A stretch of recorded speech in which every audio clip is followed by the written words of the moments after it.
I bought 33 pounds of brisket for the Sunday family barbecue. That's 33 pounds that cost me $250 out of my own pocket. I never could have imagined that my daughter-in-law, Rachel, and her mother, Stella, would show up completely empty-handed but loaded with plastic containers as if they were going to a free buffet. And when I saw my own son, Julian, packing up the grilled meat for them to take home, I said 3 words that ended the party forever. But let me tell you from the beginning, because this story has more layers than an onion, and each one stings more than the last. It was a Saturday morning when I decided to host this barbecue. Our house has always been the family's gathering place. I'm 65 years old, and my whole life I've made it my mission to keep this family together. My husband, Tom, always says I have a gift for turning any get-together into a memorable celebration. My kitchen is big. Our backyard has enough space for everyone, and my heart has always been open to anyone who needs a warm meal. That morning, I woke up early, as I always do. I made coffee for Tom and me, and while he read the newspaper, I was already planning the menu. I decided on some grilled sausages, provolone cheese, a fresh garden salad, roasted potatoes, and of course, the star of the show, 33 pounds of the best cuts of meat I could find. Prime rib, short ribs, flank steak, and some pork belly for those who prefer something a little lighter. Tom looked at me over his glasses when I told him my plan. "Honey, isn't that a little much? There are only 8 of us," he said with that smile that always puts me at ease. "Oh, Tom, you know I'd rather have too much than too little. Besides, if there are leftovers, everyone can take some home for the week," I replied as I wrote down everything I needed to buy in my notebook. I went to the local market around noon. The butcher, Mr. Davis, has known me for over 20 years. When I told him I needed 33 pounds of meat for a family barbecue, he whistled in admiration. "Mrs. Miller, this is going to be a feast to remember," he said, selecting the best cuts. "Look at this prime rib. It's just beautiful. And these short ribs are at the perfect stage of aging." I paid the $250 without blinking. It was a lot of money, yes, but to me there's no price when it comes to family. I've always believed that a good meal is the best way to show love. Every dollar I spent on that meat was an investment in happy moments, in shared laughter, in the family unity that means so much to me. When I got home with the groceries, Tom helped me organize everything in the fridge.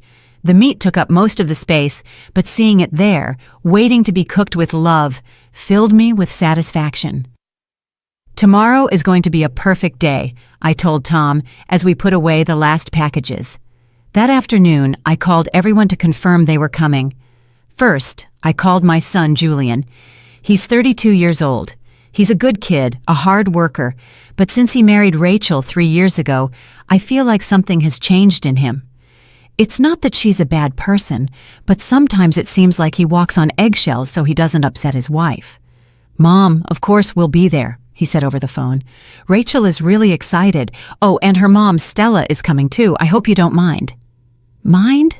Of course not. My house has always had an open-door policy. Stella is a 60-year-old widow who lives alone in a small apartment. I thought it would be nice for her to share the day with us. How naive I was. I also called my nieces Erica and Louisa, who always show up with a homemade dessert or a side dish. They understand that a family gathering is a group effort, that everyone contributes to make everything perfect. Sunday dawned beautifully. The sky was clear without a single cloud, and the air had that refreshing crispness that promises a perfect day for being outdoors. I woke up at 7 in the morning, full of energy and excitement. I started preparing everything early. I set the big patio table with the green tablecloth I inherited from my mother. I took out the good plates, the ones I only use for special occasions. I chopped tomatoes, onions, and bell peppers for the garden salad. The aroma of freshly chopped onion filled the kitchen, mixing with the smell of the coffee I kept warm for when the guests arrived. Tom took charge of the grill. He has always been meticulous with the fire. He says the secret to a good barbecue is patience and properly prepared charcoal.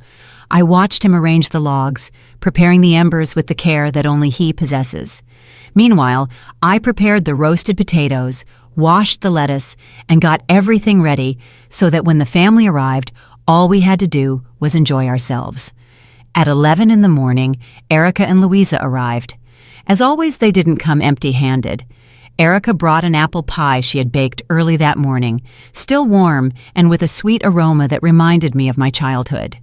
Louisa arrived with a fruit salad and a bottle of red wine she had been saving for a special occasion. "Aunt Betty, it smells incredible in here," Erica said as she kissed me on the cheek. "What can we do to help?" That's the difference.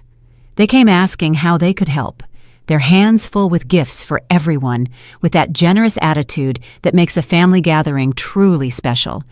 I put them to work preparing the provolone and cutting the bread.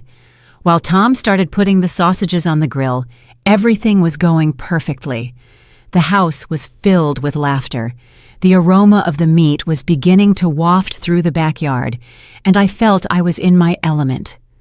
This is my happiness, seeing my family together, enjoying themselves, feeling that my home is the place where everyone wants to be. But at 12:30, everything began to change. I heard the doorbell and ran to open the door. It was Julian, my son, with that smile that always melts my heart. But behind him came Rachel and Stella. And that's when I had the first sign of alarm. Rachel was wearing a very elegant red dress, high heels, and was perfectly made up as if she were going to a gala dinner, not a family barbecue in her mother-in-law's backyard. But what caught my attention most was that she was carrying a large cloth bag, and I could see several plastic containers inside, in different sizes. Stella, her mother, was also dressed up in a beige suit and a huge handbag. She also had a bag, and from the sound it made when she walked, it was clear that she also had containers. "Hi, Betty," Rachel said with that sweet voice she always uses when people are around. She gave me a kiss on the cheek, but it was one of those kisses in the air that never really touched my skin. "Your house is so lovely. It smells delicious." Stella greeted me with a smile that didn't reach her eyes. "Betty, it's a pleasure to see you. Thank you for inviting me to your beautiful home." I waited. I waited for them to take something out of those bags, a bottle of wine, a dessert, even a package of cookies from the supermarket. But no. They put their bags in a corner and went directly to the patio as if they were VIP guests at a 5-star restaurant. "Didn't you bring anything?" I asked, trying to keep the smile on my face. "Oh, Betty, we ran late," Rachel said with a nervous giggle. "But you know you always cook so well that anything we would have brought would have been overshadowed by your food." It was an excuse wrapped in flattery, but I'm not foolish. I've lived 65 years, and I know how to recognize when someone is trying to make me believe that their lack of consideration is actually a compliment to me. Julian, my poor son, looked uncomfortable. I know him like the back of my hand, and I could see in his eyes that he also realized something wasn't right, but he didn't say anything. He never says anything when it means contradicting his wife, even if it's about doing the right thing. "Well, don't you worry," I said, "because that's me. I always try to make everyone feel comfortable, even if I'm boiling inside. The important thing is that you're here." We headed to the patio, where Tom already had the grill smoking with the sausages. Erica and Louisa greeted Julian warmly, but I noticed they were more reserved with Rachel and Stella. They had also realized something was off. "How wonderful!" Stella exclaimed when she saw the grill. "So much meat! This looks like a restaurant." "Betty bought 33 pounds, Tom said proudly, not realizing what that information would provoke. I saw Rachel's and Stella's eyes light up. It wasn't admiration for my generosity. It was pure calculation. 33 pounds of meat meant there would be plenty of leftovers, and they already had their containers ready to take as much as possible. 33 pounds, my goodness, Rachel said. No wonder we brought our containers. We knew Betty is always so generous. There was the confession. They hadn't brought the containers by chance. They had come specifically prepared to take food home without contributing a single dime or even a soda, but with enough nerve to show up with containers as if my house were a free-for-all buffet. What came next was even worse. They sat at the table like queens waiting to be served. They didn't even ask if they could help with anything. While Erica and Louisa moved around with me, carrying plates, serving drinks, and setting things up, Rachel and Stella stayed seated, chatting with each other, looking at their phones, and making comments about everything they saw. "Oh, look how nice the garden is," Stella said, pointing at my plants. "Though those flowers look a little wilted, don't they? Maybe they need more water." "More water? My flowers were perfect. I water them with love every day. I take care of them as if they were my children." But she had to find something to criticize, something that would make her feel superior. Rachel wasn't far behind. "This tablecloth is very nice, Betty, but I think it's a bit faded. Are you going to get a new one soon?" My mother's tablecloth, the tablecloth I used at Julian's wedding, at all the important birthdays, at every family celebration, the tablecloth that represents our family's tradition and love, and she was criticizing it as if it were an old rag. Tom, bless his heart, didn't hear those comments because he was focused on the grill, but I heard every single one, every hint, every veiled criticism, every comment designed to make me feel that my home, my food, my effort were not good enough for their standards. When Tom announced that the sausages were ready, Rachel and Stella were the first to get up, not to help serve, but to be first in line. They served themselves huge portions, took the best pieces, and when they sat down to eat, they began with their comments. "The sausage is good," Stella said, "though maybe it needed a little more salt." More salt? Tom has been barbecuing for 30 years. He knows exactly how much salt to put on everything, but she had to find a flaw. Rachel joined the chorus of criticisms disguised as compliments. "The salad is fresh, Betty, although I would have used a little less vinegar, but, well, everyone has their own style." My garden salad, the same recipe I learned from my mother, who learned it from my grandmother, the same salad Julian adored as a child and always asked me to make for him. Now it turns out it had too much vinegar, but what hurt me most was seeing Julian. My own son nodded his head every time his wife or his mother-in-law made a comment, as if he agreed with them, as if everything his mother did with love was suddenly wrong. When it was time to serve the main cuts of meat, things got worse. Tom had done a masterful job. The prime rib was cooked to perfection, juicy on the inside and seared on the outside. The short ribs fell off the bone. The flank steak had that perfect texture that only comes from years of experience, but they found a way to criticize even that. "Oh, it's a shame the prime rib is a little overdone," Rachel said as she served herself the biggest portion on the plate. Overdone? It was perfect. Anyone with even a little knowledge of barbecuing would have realized that Tom had achieved the exact right point. But she needed to criticize something. She needed to establish her culinary superiority. Stella didn't fall behind. "At home, I always put a little lemon on the meat before grilling it. It gives it a special flavor. Maybe next time you could try it." Next time? She was already planning the next time she would come to eat for free and criticize everything. The audacity of this woman had no limits. But what really made my blood boil was what happened next. As they ate, and ate a lot, despite all their criticisms, they started taking photos of the food with their phones. "This is perfect for my Instagram," Rachel said, posing with a piece of meat on her fork. "My friends are going to be so jealous." She took at least 10 different photos, trying angles, adjusting the light, making sure the amount of food on the table was visible.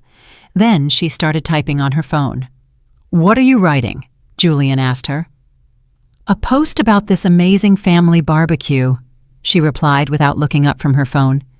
"I'm going to put, 'Perfect Sunday with the best meat in town. There's nothing like a good home-cooked meal.'" Home-cooked meal. She hadn't lifted a finger. She hadn't contributed a dime, but there she was, creating an image on social media as if she were the hostess, as if she were the one who had organized everything, who had spent her money, who had spent hours preparing every detail. Stella followed her daughter's example. She also started taking photos and typing on her phone. "I'm going to tag all my friends," she said with a malicious smile. "They're going to think I have a very generous family." Generous? Of course we're generous. but there's a difference between generosity and being taken for a fool. Erica and Louisa exchanged looks of disbelief. They had also realized what was happening, but they were too polite to say anything. I also stayed quiet, but inside, I felt like I was swallowing ground glass. When they finished eating, after having second helpings, they started commenting on how full they were and how impossible it would be to finish all that meat. "There's too much food," Rachel exclaimed, putting a hand to her stomach. "There's no way we can finish all of this." "It would be a shame to waste so much good meat," Stella added with a feigned expression of concern.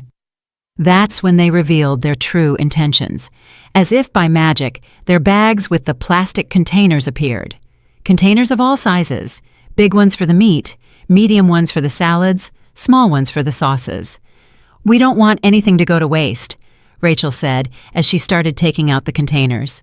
"We can take a little home for the week." A little? They had brought enough containers to take home half of the food. And the worst part of it all was that Julian, my own son, got up and started helping them without asking if it was okay, without considering that maybe I wanted to save some of the meat that had cost $250 of my money. "Mom always cooks too much," he said to his wife and mother-in-law with a smile. "It's better that you take it before it goes bad." That's when something inside me broke. Seeing my son packing up the meat I had bought, prepared with love, for 2 women to take home, 2 women who had arrived empty-handed but with containers at the ready, after criticizing every single thing we had done. I watched them pack the best cuts, the leftover prime rib, the most tender short ribs, even the provolone that Erica had so lovingly prepared. They filled container after container as if they were in a supermarket shopping with my money. Tom looked at me from the grill with eyes full of indignation, but he didn't know how to react either. Erica and Louisa were petrified, watching these 2 women take more food than we had brought combined for a family. When Julian closed the last container and handed it to Rachel with a smile, something exploded inside me. 65 years of putting up with things, of being the understanding woman, the tolerant mother-in-law, the mother who always forgives everything. But that day, seeing my own son packing up my generosity for them to take away as if it were an entitlement, I couldn't take it anymore. I got up from my chair, all eyes turned to me. The backyard fell completely silent. I stood up from my chair with a calmness I didn't even know I possessed. Every gaze was fixed on me. The yard, which moments before was full of chatter and laughter, now felt like a cemetery. Even the birds stopped singing. I walked slowly to where Julian was, with the last container in his hands, ready to give it to Rachel. My steps sounded loud against the patio tiles. I could feel my heart pounding in my temples, as if it were about to burst. When I got to him, I looked him straight in the eyes, those eyes I had known since the day he was born, that I had seen cry when he was a baby, that had shone with joy at his graduation, that were filled with love on his wedding day. Now they looked at me with confusion, not understanding why his mother was standing there like a statue without saying a word. I slowly took the container from his hands, without being rough, but with a firmness that made everyone hold their breath. "Get the hell out," I said, loud and clear. 3 words, just 3 words, but they were enough to make the world stop completely. The silence that followed was deafening. No one moved, no one breathed. It was as if I had just dropped a bomb in the middle of the family table. Rachel was the first to react. Her mouth opened like a fish out of water, and her eyes instantly filled with crocodile tears. "Betty, how could you say something like that?" she yelled, putting a hand to her chest as if she had just been stabbed. "We only wanted to take a little food. I didn't think it would bother you so much." What? She didn't think it would bother me? Of course she didn't think. She didn't think when she came empty-handed. She didn't think when she brought containers to take my food. She didn't think when she criticized every single thing we had lovingly prepared. She didn't think about anything but taking advantage. Stella jumped up from her chair like a spring, her face red with indignation. "This is unacceptable. I have never been spoken to like this. I am an older woman. I deserve respect." Respect. Where was the respect when she came to my house without bringing anything? Where was the respect when she criticized my flowers, my tablecloth? Where was the respect when she took photos of my food to show off on social media as if it were hers? Respect is earned, I told her, looking at her intently. And you two came here as if my house were a free restaurant. Julian was pale as a sheet. He looked from me to his wife, from his wife to his mother-in-law, like a lost child who doesn't know whose side to take.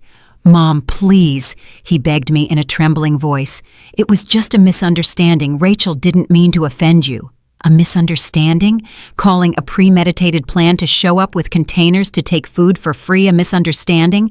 Calling the constant criticisms, the derogatory comments, the total lack of consideration a misunderstanding? "Julian," I said with a voice I didn't even recognize, "I spent $250 of my savings on this meat. I spent 2 days preparing everything so that you could come and enjoy it as a family. And all I received were criticisms and the nerve to watch you pack up my food for them to take home." Rachel started to cry harder, but they were tears of rage, not sadness. "I didn't know I had to bring something. I thought it was a normal invitation." "A normal invitation?" I exploded. "Is it normal to show up to a party with empty containers? Is it normal to criticize everything you're served?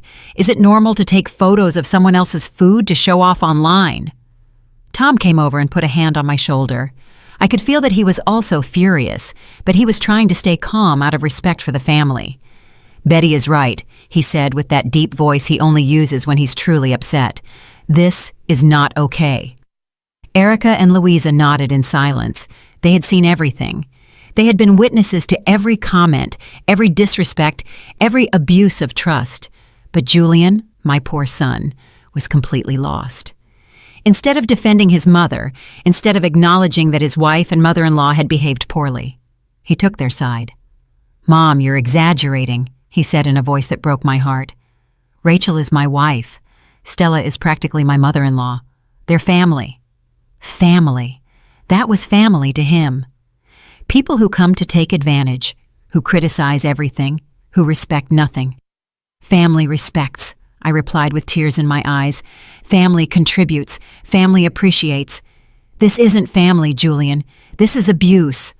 Rachel stopped crying for a moment and looked at me with an expression I had never seen before. It was pure hatred. "You're a bitter old woman," she spat at me. "You can't stand that your son has his own family. You're jealous because you're no longer the most important person in his life." Those words hit me like a hammer to the chest. Old, bitter, jealous, as if loving my son and wanting respect in my own home were a bad thing. Stella joined the attack. "It's true. Since we arrived, you've only had a sour face. It's clear you don't like your daughter-in-law. You're one of those toxic mothers-in-law who can't let go of their sons." Toxic mother-in-law. Me, the one who had opened my house, who had spent my savings, who had cooked with love, who had tried to make these two women who arrived with empty hands and mouths full of criticism feel comfortable. Julian didn't say a word to defend me. He just stood there, watching as his wife and mother-in-law insulted me in my own home, in my own backyard, after they had eaten my food and were ready to take half of the leftovers. That's what hurt me the most, not the words of two women who clearly had no manners or respect. What destroyed me was my son's silence, seeing how he chose the easy path, how he preferred that his mother endure insults rather than stand up for what was right. "Get out," I told them with a calmness that surprised even me. "Get out of my house right now." "With pleasure," Rachel yelled as she picked up her handbag. "We are never setting foot in this house again." "And we don't expect you to come to ours," Stella added as she put her phone in that huge bag. They headed towards the exit like two offended queens, with their heads held high and the fake dignity of someone who believes they are the victim of an injustice. But before she left, Rachel turned around and delivered one last stab. "Julian, I hope you know who your mother really is. Today you've seen her true face." My son looked at me with eyes full of confusion and pain. For a moment I thought he was going to stay, that he was going to realize I was right, that he was going to apologize for everything that had happened, but he followed his wife. I watched them walk away down the hallway. I heard the front door close, the car engine start, and then it was all gone in the distance.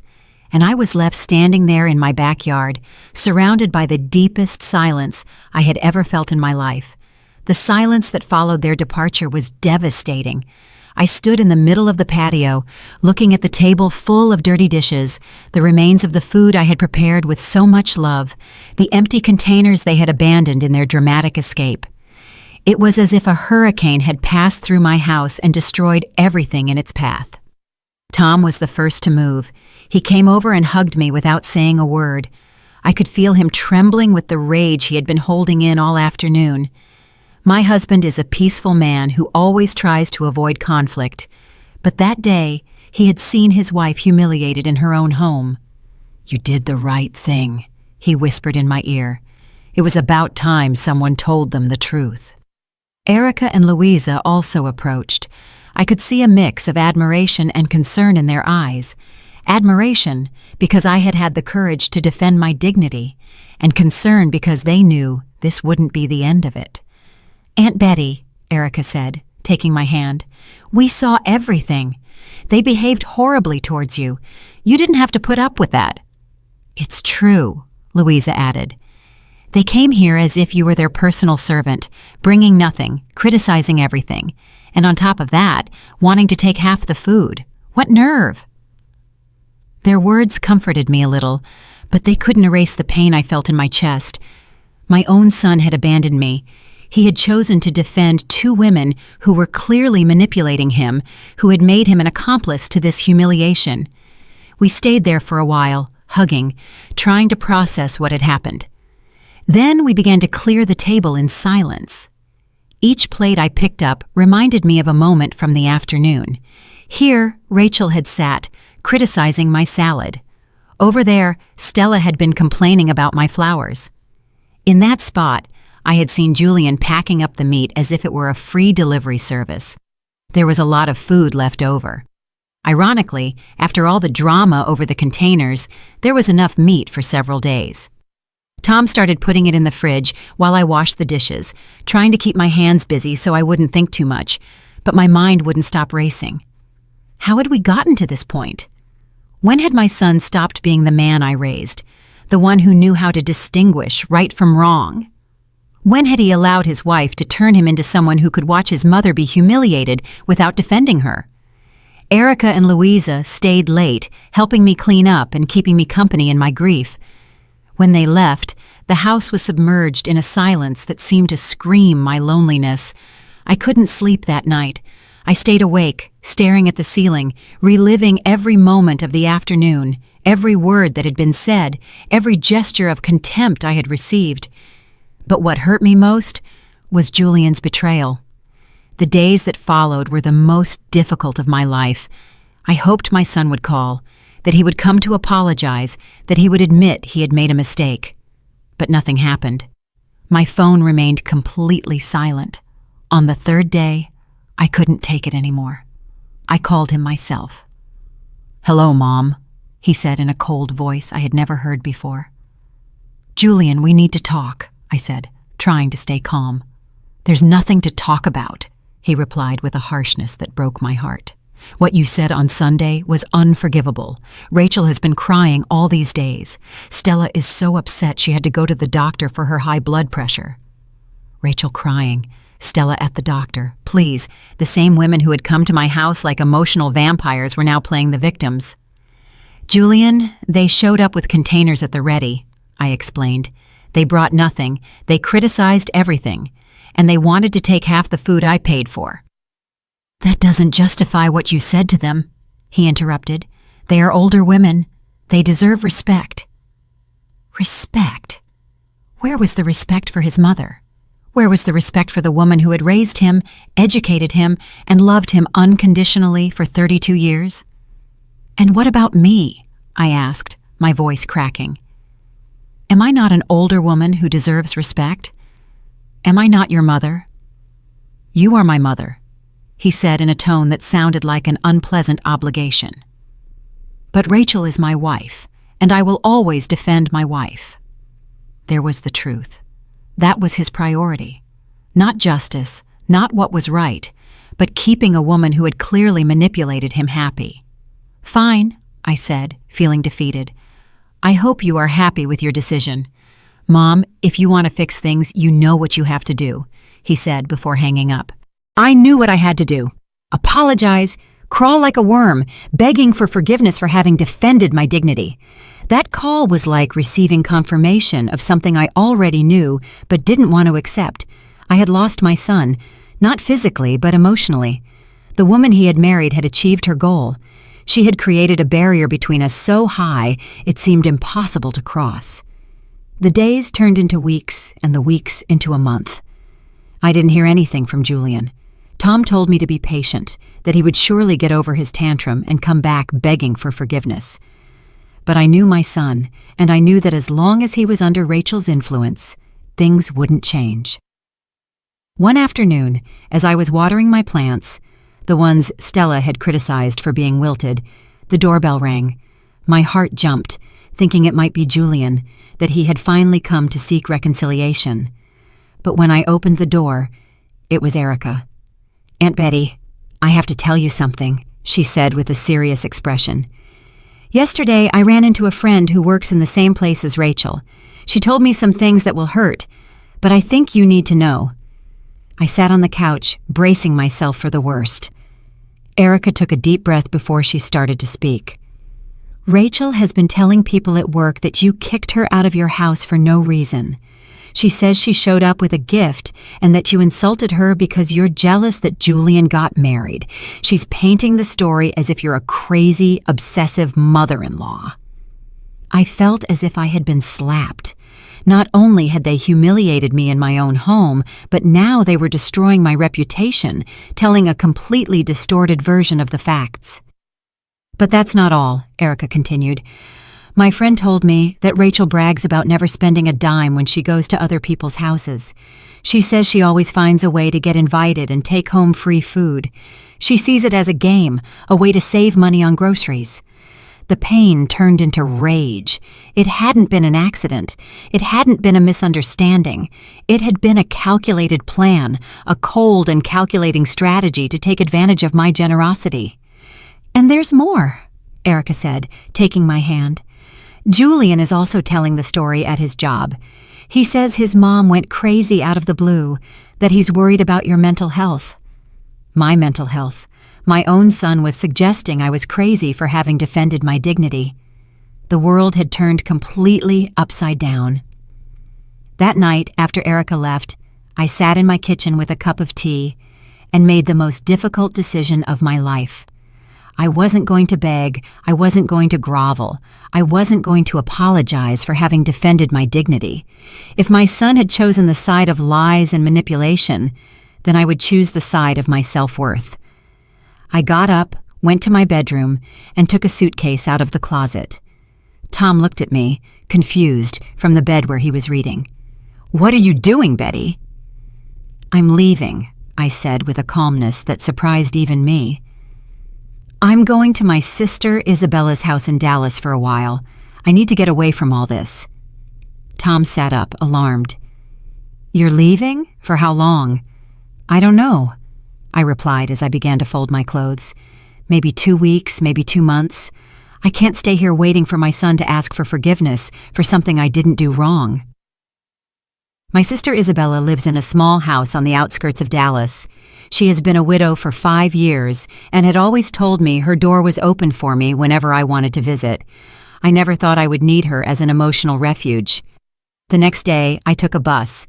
Tom wanted to come with me, but I asked him to stay. I needed to be alone, to process everything that had happened, to find my center again. The bus trip gave me 4 hours to think. I watched the landscape pass by the window and remembered the 32 years I had dedicated to raising Julian, the sleepless nights when he was a baby, the nights I stayed up when he had a fever, the financial sacrifices to give him the best education, the pride I felt when he graduated from college, the joy when he got his first job. What had all that been for? For him to treat me like a stranger now? For him to choose to defend 2 women who were clearly using him? Isabella greeted me with open arms and without asking questions. That first night, she let me cry all I needed to. I told her every detail of what had happened, every word, every gesture, every moment of humiliation. "Betty," she said when I finished telling her everything, "you didn't do anything wrong.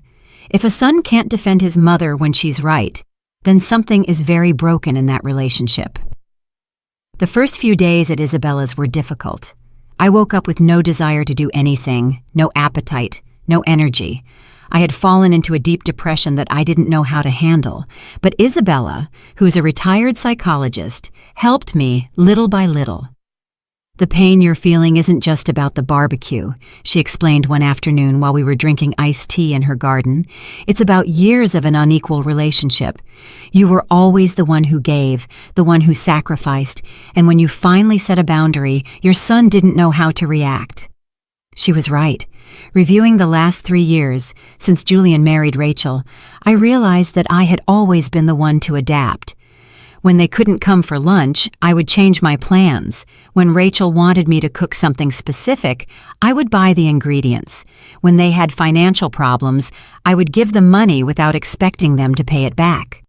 I had created a pattern of behavior where I was the unconditional provider, and they were the eternal beneficiaries. And when that pattern broke, when I said enough, they didn't know how to handle the situation. A week after I arrived in Dallas, Tom called me with news. "Betty, Julian came to the house yesterday," he said in a tense voice.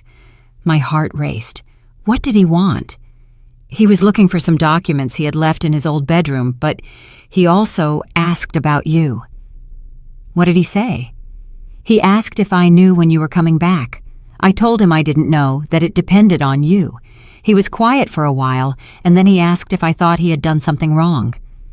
"If he had done something wrong, please?" After a month of total silence, only now did it occur to him to wonder if maybe he had made a mistake. "And what did you tell him?" "I told him the truth, Betty. I told him that his mother had been humiliated in her own home, and that not only did he not defend her, but he also helped the people who were hurting her." There was a long silence on the other end of the phone. "How did he react?" "He started to cry," Tom told me, his voice cracking. "He cried like he did when he was a little boy. He told me that Rachel had convinced him that you were jealous, that you couldn't accept him having his own family, but that now, after all this time without talking to you, he was realizing that maybe things weren't as she had painted them." I felt a lump in my throat. My son was beginning to wake up, but the damage was already done. The wounds were too deep to be healed with a simple apology. Did he say anything else? He asked for Isabella's phone number. I told him he had to ask you for it first. I didn't give him the number. I wasn't ready to talk to him yet. I needed more time to heal, to find my inner strength, to decide what kind of relationship I wanted to have with my son in the future. Meanwhile, Isabella was helping me rediscover myself. We had started walking every morning in the nearby hills.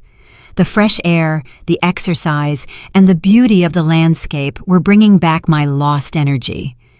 She also signed me up for a reading group for older women where I met others who had gone through similar situations. It's incredible how children sometimes don't value their mother's sacrifices until it's too late. One of the women in the group, Mary Ann, a 70-year-old woman who hadn't spoken to her son in 2 years over a similar issue, told me, "What hurts me the most," I told her, "is that for 32 years, I thought I had raised a fair man who knew how to distinguish right from wrong. And now I discover that he can watch his mother be humiliated and do nothing to defend her. Children are loans from life," another woman, Caroline, said. "We raise them, we love them, we educate them, but in the end, they make their own decisions, and sometimes those decisions hurt us deeply." Those conversations began to open my eyes. I wasn't the only mother who had gone through this. I wasn't the only woman who had been hurt by a son she had loved unconditionally. One afternoon, as I was reading in Isabella's garden, my phone rang. It was a number I didn't recognize. "Betty?" It was Julian's voice, trembling and full of nerves. "How did you get this number?" I asked him coldly. "I asked your niece Erica for it. Mom, I need to talk to you." "You are talking to me?" "No, on the phone." I want to see you. I want to fly to Dallas to talk to you in person." Part of me wanted to say yes immediately, to tell him to come running, that we would fix everything with a hug like when he was a child. But the hurt part, the part that had been humiliated and betrayed, made me more cautious. "I don't know if I'm ready for that conversation, Julian. Mom, please. I've realized a lot of things. Rachel and I, things aren't good between us. She isn't the person I thought she was." Oh, really? Only now was he realizing that after treating me like a crazy person for a month? "What happened?" I asked, more out of curiosity than concern. "Last week we went to a barbecue at her parents' house, and I saw how she behaved there. She came with containers, she criticized the food, she complained about everything, exactly the same as with you. And when I realized what was happening, I understood that you were right. Right. When it was his turn to be on the side of the humiliated host, that's when he understood what I had felt. That doesn't change what happened, Julian. You abandoned me when I needed you most." "I know, Mom, and that's why I want to come to ask for your forgiveness in person, to explain everything that has happened, to tell you things I think you need to know." His voice sounded different. It was no longer the manipulated man who had spoken to me a month ago. He sounded like the son I had raised. "All right," I said, after thinking it over for a long time. "You can come this weekend." On Friday afternoon, Isabella and I were preparing dinner when we heard the doorbell. My heart was pounding so hard I thought it would jump out of my chest. It had been almost 2 months since I had last seen my son, and I didn't know what to expect from this meeting. Isabella opened the door, and there was Julian. But he wasn't the same man who had left my house that terrible Sunday. He looked haggard. He had lost weight, had deep, dark circles under his eyes, and his clothes were wrinkled as if he had slept in them. He looked like a man who had been through an emotional hell. "Hi, Aunt Isabella," he said in a voice that was barely audible. "Is Mom here?" When he saw me appear in the hallway, his eyes filled with tears. He didn't run to hug me as the Julian I once knew would have. He just stood there like a child who knows he has done something very wrong and is waiting for his punishment. "Hi, Mom," he said, his voice cracking. "Hi, Julian." The silence that followed was awkward. Isabella, who always knows how to read situations, left us alone, saying she was going to buy a few things for dinner. We sat in Isabella's living room, facing each other, like two strangers meeting for the first time. My son, the same one who had grown up in my arms, who had been my partner in mischief, my pride and my joy, now seemed like a stranger. "Mom," he began with difficulty, "I've come to ask for your forgiveness, but before I do, I need to tell you what has happened, things that have opened my eyes about this whole time." I settled into the armchair and waited. After 2 months of silence, the least I could do was listen to him. "After what happened at your house, Rachel was unbearable for weeks. She wouldn't stop talking about how badly you had treated her, how unfair you had been. She convinced me that you were jealous, that you couldn't accept me having my own life." He paused and ran his hands over his face as if it was difficult to continue. "But 2 weeks ago, something happened that completely changed my perspective. Rachel's parents invited us to a barbecue at their house. It was her dad's birthday, and it was the first time we were going to one of their family gatherings." His voice became tenser, as if remembering what had happened was physically painful for him. "Rachel told me we should bring containers because there would surely be leftovers. I told her I thought that was strange, that it wasn't polite to go to someone else's house with containers, but she convinced me by saying it was normal, that all families do it." I felt a mix of rage and satisfaction. He was finally seeing his wife's true colors. When we arrived, Rachel greeted her parents and then sat down like a princess waiting to be served. Her mom had been cooking all day, had set a beautiful table, and had bought expensive wine, and Rachel started to criticize everything. Julian stood up and began to pace around the living room as if he couldn't stay still while he remembered. She told her mom that the meat was too salty, that the potatoes were undercooked, that the salad had too much oil. The same woman who had convinced me that you were being unfair for getting upset when she criticized your food was now tearing down her own mother with cruel comments. "And what did you do?" I asked him, although I already imagined the answer. At first I didn't say anything. I thought maybe it was just how they related to each other as a family. But when we finished eating, she took out the containers and started packing up food as if she were in a free supermarket. Julian stopped in front of the window and stared outside. Rachel's mom looked uncomfortable, but didn't say a word. Her dad was clearly annoyed, but he held back because she was his daughter. And that's when I understood everything, Mom. That's when I realized what we had done to you. He turned around and looked at me with eyes full of tears. You had spent your money, you had cooked with love, you had opened your home to welcome us, and we showed up like parasites, criticizing everything, taking advantage of your generosity, and when you finally exploded, I abandoned you. The tears began to roll down his cheeks, but he didn't do anything to stop them. Rachel's dad took me aside and said, "Julian, your wife does this at every house she's invited to. She always finds something to criticize, and she always takes food home. It's her way of saving money on groceries. And the worst part is that afterward, she tells made-up stories about how badly the host treated her." I felt as if I had been punched in the stomach. It hadn't been a coincidence. It hadn't been a misunderstanding. It had been a calculated and malicious pattern of behavior. "What else did he tell you?" I asked him, although I wasn't sure I wanted to hear the answer. "He told me that Rachel had gone home, telling him that you had kicked her out for no reason, that you were a toxic and possessive mother-in-law. But he said he knew his daughter and he knew exactly what had happened. He told me that if I was smart, I should go ask for your forgiveness before it was too late."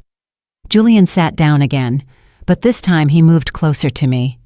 That night, I had a terrible fight with Rachel. I told her what I had realized. I asked her why she had lied to me about what happened at your house, and that's when she showed her true colors. What did she say? She told me I was an idiot for believing her dad over her, that all mothers and mothers-in-law are the same. They want to control their sons forever. She said that if I loved her, I had to choose between her and you. The ultimatum, the final tactic of manipulators, forcing the victim to choose between the abuser and the people who genuinely love them. And what did you say to her? I told her that no one was going to force me to choose between my wife and my mother, that both of you had to learn to respect each other. But she went crazy. She started yelling at me, throwing things, insulting me. Julian took a deep breath before continuing. She said terrible things to me, Mom. She told me I was a mama's boy, that I was never going to grow up, that I was pathetic, and when I told her I was going to come see you to apologize, she threatened me with divorce. And I told her to do what she wanted, that I would rather be divorced than continue to live with someone who had made me betray my own mother. For the first time in 2 months, I felt something akin to pride for my son. He had finally found the courage to stand up for himself, to stand up for what was right. "We are separated," he said in a sad but firm voice. "I moved into a small apartment near my job.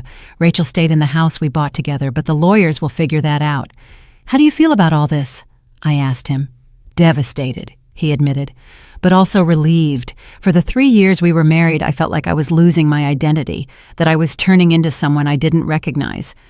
Rachel had a very subtle way of manipulating me, of making me feel guilty every time I didn't do what she wanted. He moved even closer and took my hands. "Mom, I know I have no right to ask for your forgiveness. I know I hurt you deeply. I abandoned you when you needed me most. I defended people who were abusing you, and on top of that, I allowed them to say horrible things about you." His hands were trembling as they held mine. "But I need you to know that for the past 2 months, I have thought about you every single day. I woke up every morning feeling the weight of what I had done, and every day that passed without calling you was another day of cowardice on my part." "Why did it take you so long to realize?" I asked him. It was the question that had tormented me all this time. Because it was easier to believe that you were wrong than to admit that I had married someone who wasn't worth it. It was easier to think that you were a difficult mother-in-law than to accept that I had betrayed the woman who loved me more than anyone in the world. Those words touched my heart, but there was still a lot of pain to heal. "Julian," I said, "what hurt me the most weren't Rachel's or Stella's words. What broke me was seeing you pack up that meat for them to take home, as if it was normal for your mother to spend her money to feed people who had come to humiliate her." "I know, Mom, and I have no excuse for that. All I can tell you is that I was completely blinded, completely manipulated, but that doesn't justify anything." We were silent for a long moment. There was so much accumulated pain between us, so many wounds that needed time to heal. "What do you expect from me now?" I finally asked. "I don't expect anything," he said with sincerity. "I just came to ask for your forgiveness and to tell you that I love you. If you give me the chance to rebuild our relationship, I will do everything in my power to earn back your trust. And if you can't forgive me, I will understand." I looked at my son for a long time without saying a word. I could see the genuine repentance in his eyes, but I could also feel all the wounds in my heart that were still bleeding. Forgiveness is not a switch that you turn on and off. It's a long and painful process, especially when the person who hurt you is the one you love most in the world. "Julian," I said at last, "I appreciate that you came all this way to apologize, and I'm glad that you finally opened your eyes about Rachel, but I can't act as if nothing happened." His expression filled with sadness, but he nodded with understanding. "I need time," I continued. "I need to process all of this. For 2 months, I have been rebuilding my self-worth, learning to value myself again after being humiliated in my own home by my own family." "I understand perfectly," he said in a soft voice. "I didn't come here to ask you to forget what happened. I just came to tell you the truth and to ask for your forgiveness." Isabella returned at that moment with grocery bags, and the tension broke a little. She insisted that Julian stay for dinner, and although he resisted at first, he finally accepted. During dinner, my son told me more details about everything that had happened after we had separated. He told me about the sleepless nights, about how he had started to question every single thing Rachel told him, about how he had begun to remember past situations with a new perspective. "Do you remember your birthday last year?" he asked me as we ate the dessert Isabella had prepared. "Which one?" I replied, although I knew exactly which one he meant. "The one where Rachel said she had a headache and couldn't come. Then we went out to dinner with her friends that same night, and she was perfectly fine." I remembered that birthday perfectly. It had been one of the many times Rachel had found an excuse not to come to my house. At the time, it had hurt, but I had justified it by thinking that maybe she really felt uncomfortable. "Now I realize she never wanted to be a part of our family," Julian continued. "She always looked for excuses not to come, and when she did come, it was to take advantage of something." Isabella, who had been listening in silence, finally spoke. "Julian, what I think is most important about all of this is not so much that you realized what Rachel was like, but that you found the courage to admit you were wrong and came to ask your mother for forgiveness. My sister was right. It would have been easy to put all the blame on Rachel and paint himself as a victim of manipulation. But Julian was taking responsibility, acknowledging that he had made wrong decisions. That night, after Julian left for the hotel where he was staying, Isabella and I sat in her garden to talk. "What are you going to do?" she asked me as we drank some tea. "I don't know," I replied honestly. "Part of me wants to hug him and forgive everything immediately, but another part of me feels that I need more time." "It's normal to feel that way," Isabella said. "A mother's love never goes away, but trust has to be rebuilt, and that takes time." The next day, Julian came early in the morning. He had brought pastries from a bakery downtown and some good coffee. The three of us had breakfast together, and for a moment it felt almost like old times, back when he was young and would come to visit on weekends. But I knew we couldn't go back to the past. Too many things had changed. I had changed. "Mom," he said when Isabella went to run some errands and left us alone again, "I want to ask you something, and I need you to be completely honest with me. Tell me, do you think you'll ever be able to completely forgive me? Do you think our relationship can go back to how it was before?" The question hit me right in the heart because it was the same one I had been asking myself since I arrived. "Julian," I said, after thinking it over for a long time, "I'm going to be honest with you as you asked. I love you with all my heart, and I always will. You are my son. You are a part of me, and nothing can change that." I saw him relax a little, but I wasn't finished. "But I don't know if our relationship can go back to being exactly what it was before, because before, I was a mother who gave everything without asking for anything in return, who justified her son's every behavior, who put her own needs after everyone else's." I paused to gather my thoughts. Over the past 2 months, I've learned to value myself, to respect myself, to set boundaries. I am no longer the same woman I was before that barbecue. And this new version of me needs a more balanced relationship, one where the respect is mutual. Julian listened with his full attention, as if every word was essential to him. "Does that mean you don't want me back in your life?" he asked me in a trembling voice. "No, that means that if you come back into my life, it has to be in a different way. I need to feel that you respect me as a person, not just that you love me as a mother. I need to know that if in the future someone disrespects me, you will be on my side if I am in the right." "I can promise you that," he said with firmness. "I will never again allow anyone to treat you poorly in front of me.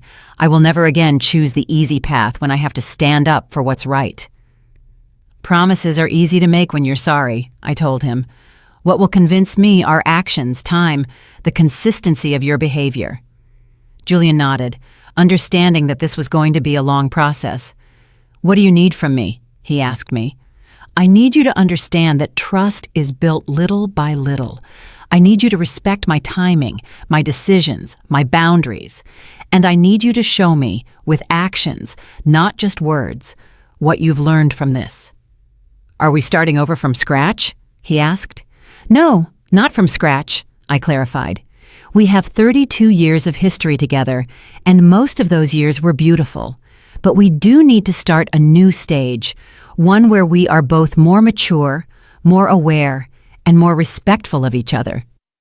That afternoon, before Julian went back to Los Angeles, we went for a walk in the hills. It was something we had done a lot when he was a teenager, and it felt natural to do it again now.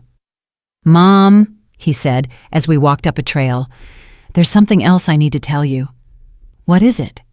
"Rachel is pregnant." I stopped dead in my tracks. Of all the things I could have expected to hear, that was the one I least imagined. "Pregnant?" I repeated, feeling as if cold water had been thrown on me. 2 months along, he confirmed. I found out just before we separated.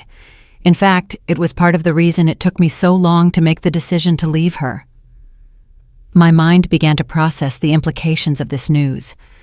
I was going to be a grandmother, but the mother of my grandchild was a woman who hated me, who had lied about me, who had humiliated me in my own home. "What are you going to do?" I asked him. "I'm going to be a father," he said, with a mixture of sadness and determination. "No matter what happened between Rachel and me, that baby is my child, and I'm going to be present in his or her life." "And what does that mean for us?" I asked, though I was afraid of the answer. "It means things are going to be complicated," he admitted. "But I'm not going to let Rachel use my child as a weapon against you. That baby is going to know his or her grandmother. They're going to grow up knowing they have a family that loves them." It was a complex situation that added another layer of difficulty to our already complicated relationship, but it also gave me hope. Julian was talking about defending my place in my grandchild's life, about not allowing them to keep me away from my own family. "I need time to process this too," I told him. "I understand," he replied. "I just wanted you to know so you wouldn't find out from someone else." When we got back to Isabella's house, Julian got ready to leave. We hugged for the first time in 2 months, and although it wasn't the warm, unrestrained hug of before, it was a start. "I'll call you next week," he promised, "if you want me to." "Yes," I replied. "I want you to." I watched him walk away down the street and felt a strange mix of emotions. Sadness for all that we had lost, hope for what we could rebuild, and something akin to peace for having kept my dignity intact. 6 months after that conversation in Dallas, I am sitting in my kitchen writing this while I wait for my son to arrive with my newborn granddaughter. Yes, granddaughter. Rachel gave birth to a beautiful baby girl whom they named Sophia, and today is the first time I am going to meet her. The months that followed Julian's visit to Isabella's house were a slow but steady process of rebuilding. He kept his word. He called me every week, always respecting my boundaries, never pressuring me for anything. He told me how things were going with the pregnancy, how he was handling the separation, and how he was preparing to be a single father. Because yes, Julian and Rachel got divorced. She tried to use it as revenge against me, forbidding him from visiting me if he wanted to be present for the pregnancy. But my son had learned his lesson. He told her clearly that I was his mother and that I was going to be a part of his daughter's life, whether she liked it or not. I returned to Los Angeles 3 months after I had left. Isabella had helped me a lot to heal, to find my inner strength, to understand that self-love is not selfishness, it's emotional survival. When I returned to my house, I was no longer the same woman who had left. I was stronger, more self-assured, less willing to accept disrespect from anyone. Tom greeted me with open arms and with some interesting news. During my absence, he had been in contact with Erica and Louisa, who had told him things that surprised me a lot. It turns out that after the barbecue drama, Rachel had been telling her distorted version of events all over the neighborhood. But Erica and Louisa had talked to other people who knew Rachel and had discovered that I was not her first victim. Mrs. Johnson, who lives 3 blocks away, told me that Rachel did the same thing at her grandson's baptism, Tom told me on that first night back. She showed up with containers, criticized everything, and then left telling people she had been treated poorly. Really? And not only that, Tom continued, Louisa's sister also had problems with her. She invited her to her birthday, and Rachel behaved in the exact same way. It seems that's just how she operates. Knowing that it hadn't been personal, that I hadn't done anything specifically wrong to deserve that treatment, helped me a lot to process everything that had happened. Rachel was simply that way, a person who took advantage of others' generosity and then blamed them when she was confronted. When Julian found out I was back, he asked permission to visit me. It was strange to have him in the house again after all that had happened. He sat in the same chair where he used to sit as a boy, but everything felt different. "How are you, Mom?" he asked, and I could see that he genuinely wanted to know the answer. "I'm doing well," I replied, and it was the truth. I am different, but I am well. During that visit, we established new rules for our relationship. I was no longer going to be the mother who gave everything without receiving anything in return. I was no longer going to justify disrespectful behavior. I was no longer going to put others' needs above my own dignity. "I understand," he said, when I explained my new boundaries, "and I want you to know that I respect them completely." The following visits were gradually more comfortable. Julian brought flowers, helped with the cooking, and asked what he could do to help. Small gestures that showed he had understood that respect is demonstrated with actions, not just words. When Rachel gave birth, things got complicated again. She tried to prevent Julian from telling me about the birth, but he was no longer the easily manipulated man of before.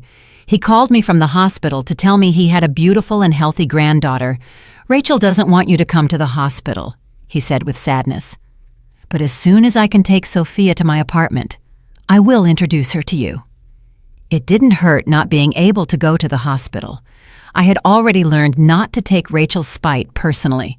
The important thing was that my son was keeping his promise not to let me be kept away from my granddaughter. During the first few weeks after the birth, Julian had to fight hard to be able to take Sophia to his apartment. Rachel tried to control him by using the baby, but he stood firm. He even threatened to go to court if necessary.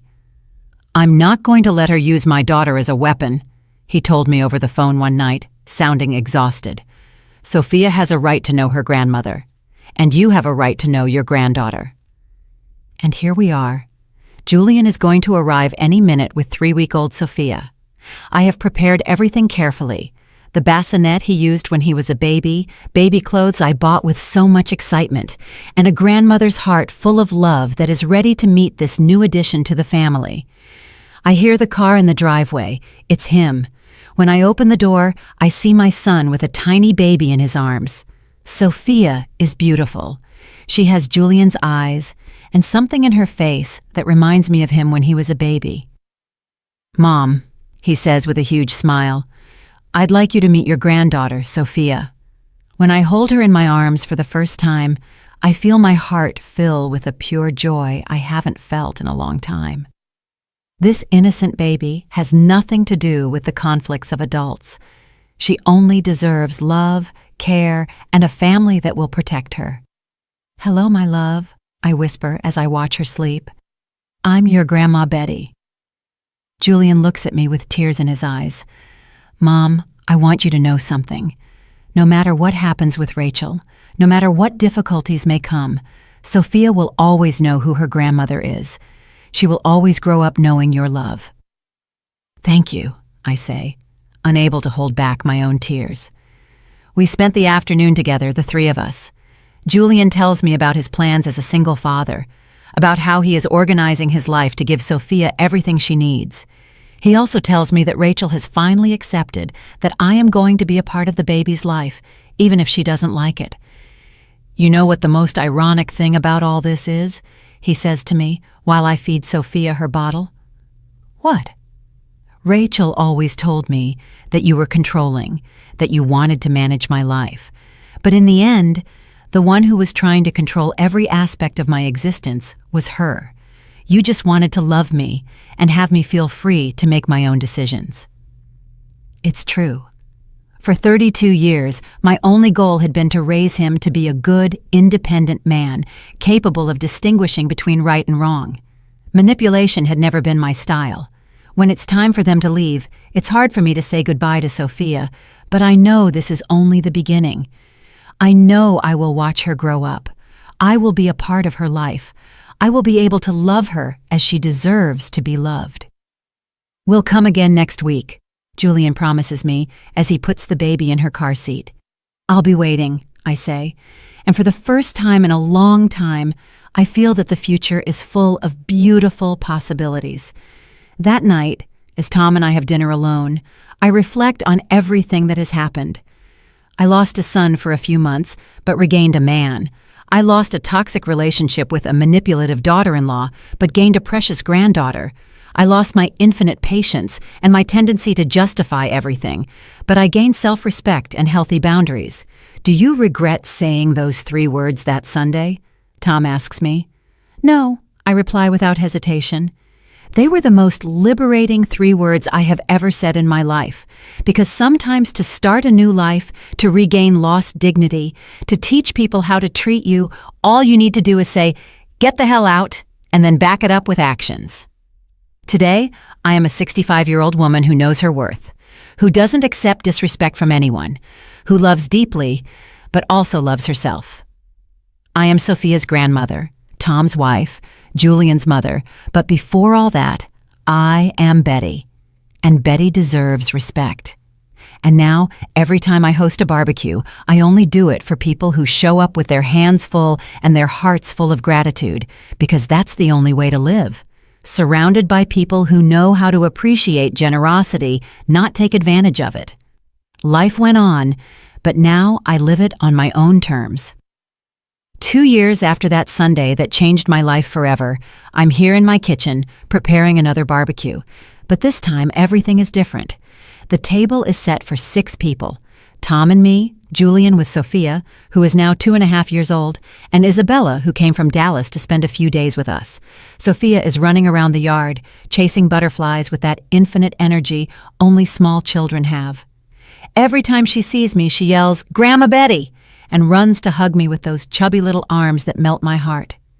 She is an intelligent, sweet, and, thankfully, has none of her mother's temperament. Julian has become an exemplary father. He worked hard to get joint custody of Sophia, and now he has her for half of the week. The days she is with me are pure joy. We have established a beautiful routine. She comes on Wednesdays after preschool and stays until Friday morning. "Mom," Julian says to me as he tidies up Sophia's toys that are scattered throughout the living room, "did I tell you Rachel moved to Las Vegas?" "Really?" I ask him as I cut tomatoes for the salad.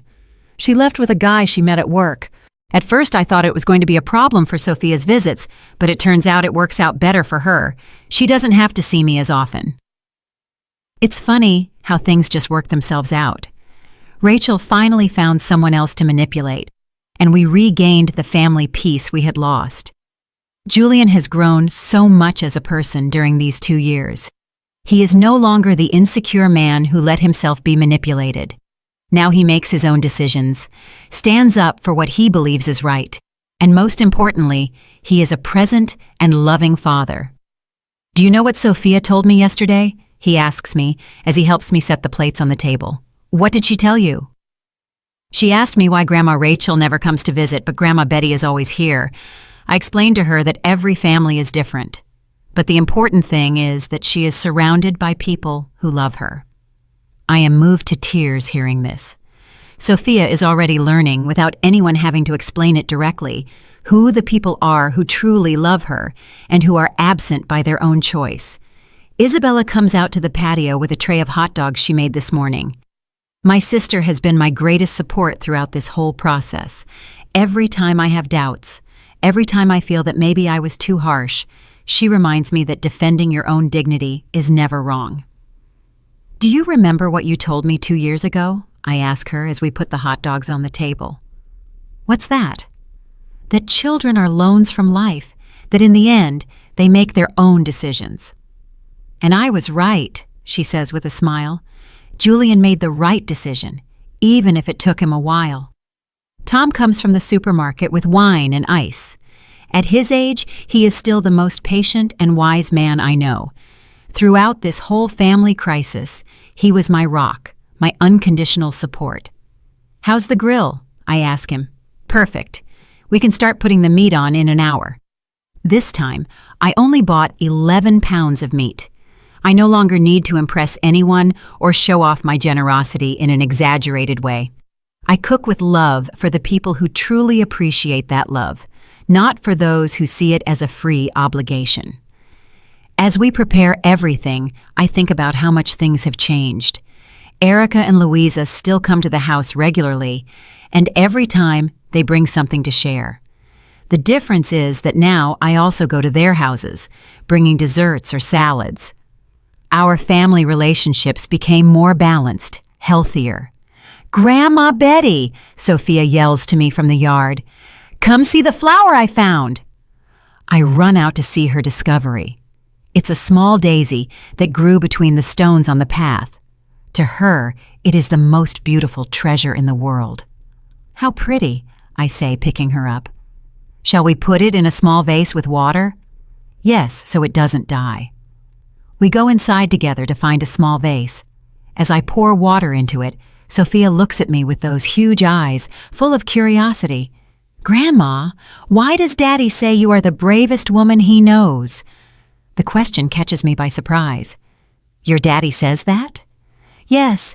He asked Uncle Tom why you are brave, and Uncle Tom said it's because you always tell the truth, even when it's hard." I am moved to tears. It's beautiful to know that my experience, no matter how painful it was, is turning into a life lesson for my granddaughter. "Sometimes, my love," I explain to her as we put the daisy in its little vase, "people don't treat us well, and when that happens, we have to be brave and stand up for ourselves. Like when Martin takes my toys at school." "Exactly like that. You don't have to let anyone take your toys without permission." It's incredible how children understand complex concepts through simple situations. Sophia is learning from an early age, something that took me 65 years to fully understand, that respect is earned and maintained by setting clear boundaries. The afternoon passes perfectly. We eat on the patio, laughing, telling stories, and enjoying each other's company. Julian helps me serve without being asked. Isabella entertains Sophia with stories. Tom handles the grill like the master he is. When we finish eating, Sophia falls asleep in my arms. I carry her inside and lay her on the couch, covering her with a soft blanket. Seeing her sleep so peacefully, so securely, fills me with a deep peace. "Mom," Julian says to me when I return to the patio, "I want to thank you again for everything."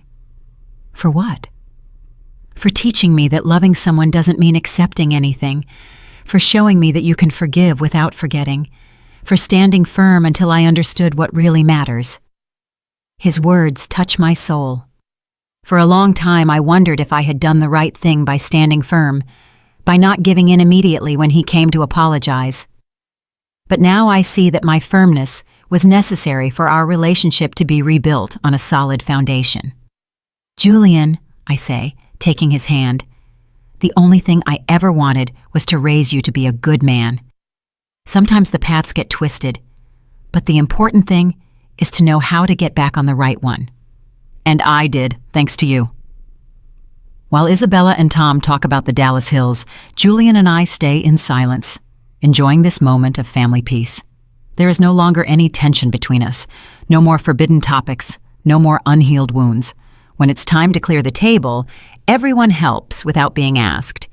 Sophia wakes up and wants to help too, taking the used napkins to the trash can with the seriousness of someone completing an important mission. "You know what the most beautiful thing about all this is?" I say to Tom as we wash the dishes. "What's that?" "That Sophia is growing up in a family where people respect each other. She will never know toxic dynamics. She will never normalize a lack of respect." "It's true," he says, giving me a kiss on the cheek. "You did well to set boundaries for everything. Look at what you've achieved." When everyone leaves and the house falls silent again, I sit in my favorite armchair with a cup of tea. I think about that woman who 2 years ago spent $250 on a barbecue only to be humiliated in her own home. That woman no longer exists. In her place is this new version of me, a grandmother who enjoys her granddaughter without feeling obligated to prove anything, a mother who has an adult and balanced relationship with her son, a woman who knows her worth and accepts nothing less than what she deserves. Sometimes I hear indirect news about Rachel. According to Julian, her life in Las Vegas isn't as rosy as she pretends on social media, but it no longer makes me feel angry or satisfied. She is simply someone who passed through my life, taught me a valuable lesson, and moved on. The most important lesson I learned from all of this is that it's never too late to change, to grow, to stand up for yourself. At 65 years old, I discovered that I had an inner strength I didn't know I possessed. And the most beautiful thing is that I don't use that strength to attack or seek revenge, but to love better, to demand respect, to build healthier relationships. Tomorrow, Sophia will come to the house again. We're going to bake cookies together. I'm going to read her stories, and I'm going to teach her by example that being a good person doesn't mean being weak. Because at the end of the day, everything I went through was worth it for this moment. Sitting in my home, at peace with myself, knowing that my family respects me and loves me genuinely. And if someday someone asks me what the most important moment of my life was, I will tell them it was that Sunday when I said 3 words that gave me back my dignity. Did you like my story? And which city are you listening from? Let's meet in the comments. If you liked the story, you can support me by sending a super thanks so I can keep bringing more stories like this. Thank you so much for your sweet support. I'm looking forward to your comments on the story. On the screen, you can see 2 new life stories that I highly recommend. There's so much more on my channel. Don't forget to subscribe. See you in the next life story with love and respect.